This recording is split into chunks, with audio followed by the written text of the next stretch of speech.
How you guys doing?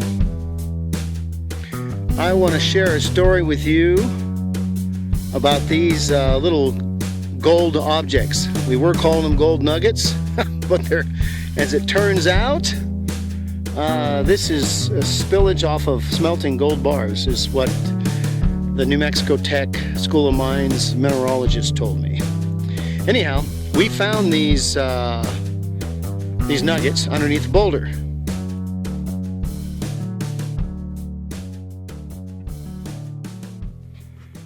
And I found them directly to the right of that tree, right below these outcropping of rocks. And what's interesting, as you see right about where that telephone pole is in the distance, that's where we set up our instrumentation, initially locked onto it. And it's a long-range locating instrumentation. It's passive magnetic resonance, subsurface exploration. Now anyways, we set up there, we locked onto a boulder there, and the funny thing is that when we got there, we found a flat rock that was been chipped and carved into the shape of a heart. And you can clearly see, and I'll show it to you, you can clearly see that it's man-made. But it's propped up in a 45-degree angle, pointing at the base of a boulder, and the boulder is where we were locking onto. That's where the target was. Well, then in scouting around, we get this heart theme. And any of you guys who've ever entertained Chuck Kenworthy's books, Spanish Signs and Symbols and all that stuff, so you can see the profile faces inside the rocks and monument markers and the windows, and the window means that you're on a trail to treasure, or you're on or the window means you're in the immediate area of an opening to a cavern, cave, tunnel, shaft, or something like that. So when we started finding all the hearts, now we're all excited. This is full-blown Spanish site, and it's a treasure site. And what I'll do is, you can see, I'm going to zoom in, and you can see that rock right up there. It's kind of in a heart shape. And I'm going to back up, and it makes a window too, so we're thinking, oh yeah, it's making reference to a treasure. I'm going to back up and get a different position where you can see that better. So I moved. Now I'm going to zoom in, and now you can see it makes a window. There's daylight. There's one to the right too. But you can see that that stone looks like a heart right there. And now we're all excited. We find this other little stone here. I'm going to move around right here. And, you know, let me get in the shade. You might be able to see it better. There you go. So it's another perfect little heart. And then this heart points to these two rocks that are stacked. And we got the long edge. So you have the heart. It points. There's the straight edge of it. And when you bring it right up, we're going to do this again. There's the heart. We're going to go straight up. And there it goes. It points right into that heart. So now we got a real theme going on here. And we're convinced this is a Spanish treasure site. Now I'm going to bring you up and show you the side profile faces too. So this rock right there, on the side profile, it looks like a face. And on the inside of it, it looks like a perfect shield, like, you know, a coat of arms shield or something like that. So now we got her convinced this is a Spanish treasure site. The heart, it's a royal gold. It belongs to the king, and that's why the shield is there and everything else. Well, we did find the gold, and it is a Spanish treasure site to an extent, but not like what we thought. Okay, so now this is what we're calling the coin rock, because it's kind of in the shape of a coin. It's narrow and round. And you can see the side profile face in it. There's the nose, there's the mouth. You can see the eyes now, but you see the shield? It makes like a perfect shield.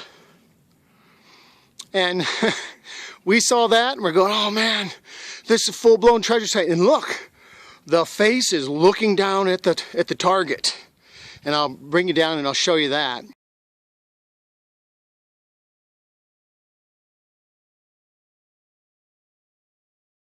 But combined with three hearts, the coin rock, the side profile face, the shield,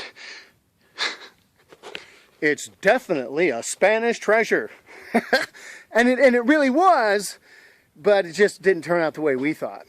And what we'll do is we'll jump down and we'll go down to where the actual heart rock that was, you can see it was man-made.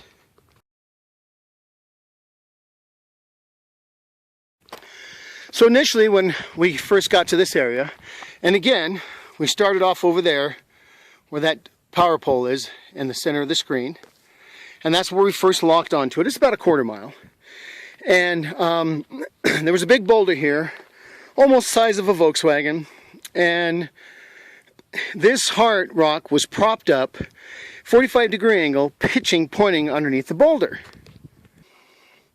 Now this angle, you can see clearly it's a heart.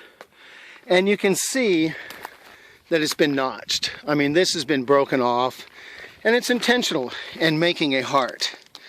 And so when we saw that, we're thinking, oh my God. Now back then, we didn't have the ability to do depth. And I had no idea how deep it was. I just knew that the gold that we were locking onto was underneath this big boulder, what this heart rock was marking. So what happens is, I assume that this heart rock, propped up in a 45-degree angle, associated with two other hearts, a side profile of a face and a rock, and what looks like a shield, this has got to be a Spanish treasure site. And underneath this boulder would be a vault filled with gold bars. That's why we hit it from a quarter mile away. But what happened was, is we moved the boulder with a backhoe. We scraped down about through 3 feet of overburden, and we hit hard rock. We realized it's no vault. So we're going to drill and blast because we know we're over the top of the gold. We're still going to find the gold. We had no idea that what some Spaniard did, and I'm believing it's a Spaniard because of all of the heart, common thread here, the heart theme. Anyways, and typically it was the Spaniards who would use a heart to identify gold. And it's propped up. So I'm assuming what happened is some Spaniard had his own personal cache of the smelter spillage, man-made, it's the result of smelting. And he had his own cache, and he just dug underneath the boulder and cached his cache and was hiding it and marked it with a heart. But I interpret it as this big vault because of all of these grandiose signs and markers and everything else. And so once we scraped down, we probably went through the pile of those nuggets and just scraped them all over and spread them all over nice and good. And who knows what the heck happened, because we know there had to be a substantial amount for me to hit it from a quarter mile away. And what little bit of a handful of nuggets that we got, there's no way I could have hit it a quarter mile away. That's just all there is to it. So we destroyed them with a backhoe first. Then we come in and with electric rotor hammer, and we drilled down and we packed it with black powder, and we blew everything to smithereens. It just goes boom! And man, there's rocks flying everywhere and going everywhere. And the truth is, it only made about a dent that big inside the hard rock. But all of the remainder of the overburden, 3 to 6 inches or so, was just blown to smithereens. Well, you got it. The rest of those fragments of gold, we blew all over the place. And so we still didn't know that at that point. So we thought, okay, what we're going to do now is we're going to go get an air compressor and a drill hammer, an air drill, and we're going to drill down and really make some progress now. And as soon as we fired that drill up, my brother was drilling, and I can see the drill spinning and the wind blowing it, or the air blowing it around, and you can see these little nuggets and stuff bouncing around. So I told him to stop and go ahead and this wind's, I don't want to get the sound of this wind, and told him to go ahead and stop, and let's go ahead and shut everything down. And we're looking at these nuggets, and I'm going, oh my God, it's all nuggets. So we just assumed that was coincidental. The nuggets were there, and it turns out they're not even nuggets. That was the actual treasure, and I was just too dumb to know it. And so, in short order, we finally figured out, we just blew to smithereens who knows how much of this gold. And what we ended up was a handful, and half of it I had to give to the rancher, and the other half I ended up with. And it's just sad. So that happened around 2007, 2008, somewhere around there. So ultimately what we figured out is that we definitely found a Spanish treasure, but it wasn't no stack of gold bars. It was just some little Spaniard's personal cache, and he cached it underneath that boulder. And so many of you guys, again, I have to say this over and over, when you get your hands on those Chuck Kenworthy books, and you find all the signs and symbols, Spanish treasure signs and symbols, and he got all that information out of Spanish archives. A lot of you guys know what I'm talking about. Before you know it, dude, you're seeing Jesus in the clouds and the rocks are talking to you. But you can see with your own eyes, we got quite a theme going on with the hearts. And it was just too easy to get sucked in, and that was just pure inexperience. But the moral of the story is, my first treasure I recovered was definitely in 2007 to 2008. I can't remember, it was right around in there. And didn't even know I had a treasure. For the longest time I walked around showing everybody, look at these nuggets we dug up underneath this boulder.